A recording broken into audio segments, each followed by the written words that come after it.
So, I was having a conversation with somebody about Final Fantasy XIV and World of Warcraft, where I ended up telling him Final Fantasy XIV is just World of Warcraft for weebs.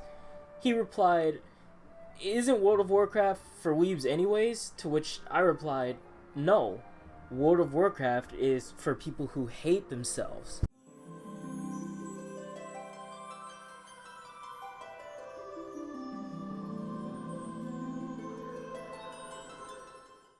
So anyways, I've been on a fence about getting this game due to the subscription fee and not having anyone to progress with, until about 2 weeks before writing the script that one of my friends told me they'd be getting the game soon.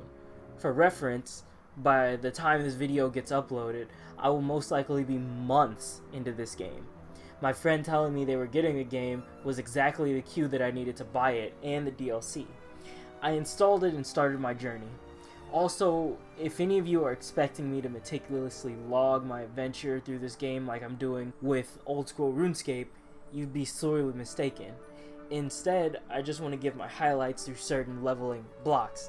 For example, this episode is dedicated to my playtime from level 1 through 20, with all the classes and the jobs that I've gotten. Now that the precedent is set, let's get this show on the road. I started with the Archer class until I reached level 12, where I ditched it to acquire and level the Conjurer class. In case anyone watching doesn't know, in this game, all of the available classes can be played with one character. Your class is determined by what's equipped in your main hand slot.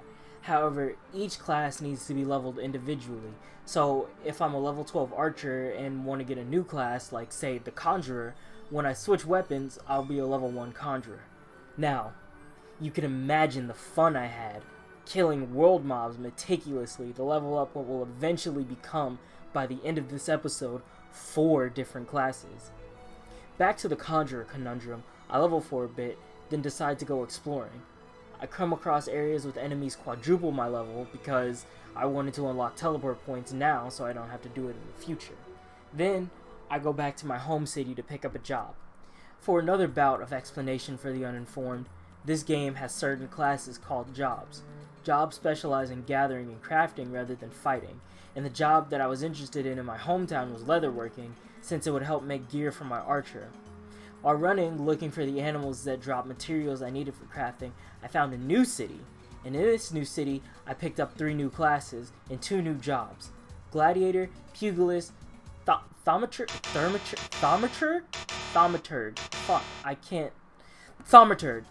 Miner, and Alchemist. When I found out Alchemist was here, I got very excited for many reasons.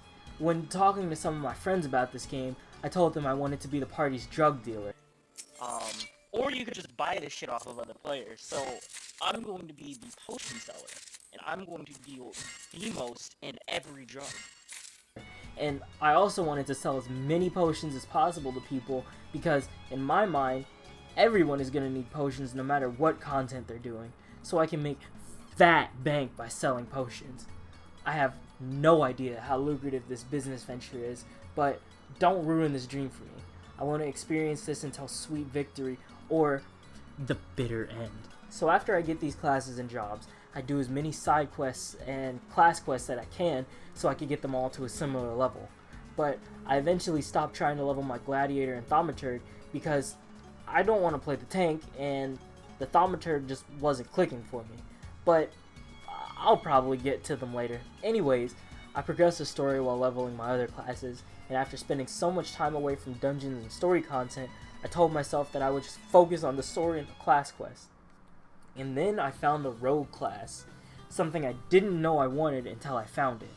I proceeded to level up my Rogue up to 15, then I unlocked my first dungeon. In this game, when going into dungeons, you can enter into a party finding queue that tries to fill every role required for the dungeon.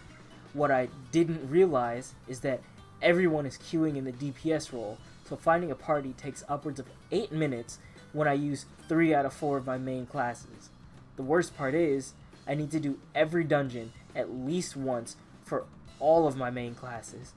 But when I got into the dungeons, the experience was almost always smooth.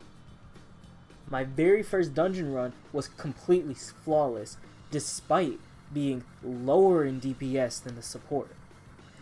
After running the dungeons 4 times, I progressed with the story to unlock more dungeons.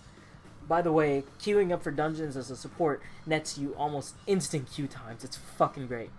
After unlocking 3 total dungeons, I ran the other 2 that I hadn't done 4 times each. 1 for each class. And with that, I got all of my relevant classes to level 20. While running these dungeons, almost all of them finished without a single death, except 2. The first one was because the tank stood in the explosion radius of one of the mobs he could have easily run away from, by the way. And the second time was because the tank pulled in the entire room and died, causing a wipe. You know what? Looking back on the footage, those 2 incidents were part of the same run, but keep that dungeon run in your head. In between dungeons, I did some side quests and leveled my jobs. My favorite side quests were the ones where I learned these adorable dances. My favorite is the harvest dance. Just look at how cute this is. Leveling jobs is pretty easy, especially the gathering jobs. The class quests designated to them, though, are kind of tedious. If I remember right, the level 10 quest for each of the gathering jobs has you collect 99 of one type of material. The problem? Each of the gathering spots are only able to be gathered from 4 times until there's a cooldown. Thankfully, though, there are plenty of gathering spots near each other. When leveling my botany job, though, given the amount of melanin in my skin in-game and in the real world, it felt slightly awkward seeing that picking cotton gave me the most experience for a while.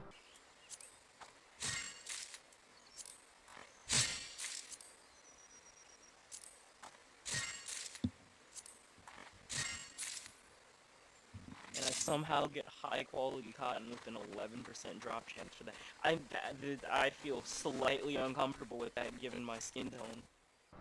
Nonetheless, I got it to 20 because if I want to make as many potions, elixirs, and ethers as possible, it'd be the most cost efficient to cut out the middleman and get all of the ingredients myself. My potion crafting stupor is also probably the reason why, as of writing this video, Alchemist is one of my highest level jobs.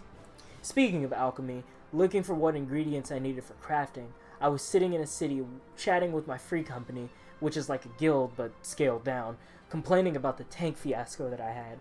And while we were discussing if it was the tank's fault for pulling the entire room or the healer's fault for not healing enough, by the way, looking at the footage, it was totally the tank's fault. We couldn't handle all of those mobs at once. A random stranger came up to me and gave me 100,000 gil, which is the game's currency.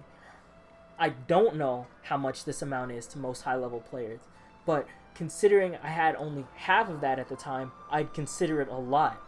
I didn't know where to actually put this part, but I wanted to have this in the video because I couldn't have that good deed go unrecognized. All in all, I'm really enjoying this game. There's so much to do, explore, and look forward to. This game is slowly consuming me. When I should have been working on finals or any of my other class projects, I was playing this game. Anytime I'm doing something that isn't revolving around FF14, like work or class, I'm actively planning how to spend the remaining parts of the day on the game. In short, it's becoming a bit of a problem. But that's good, because summer break is about to come up, or when this video's out, summer break is probably already happening. Meaning, I'll have months away from school to play this game well into the morning, like the degenerate I am.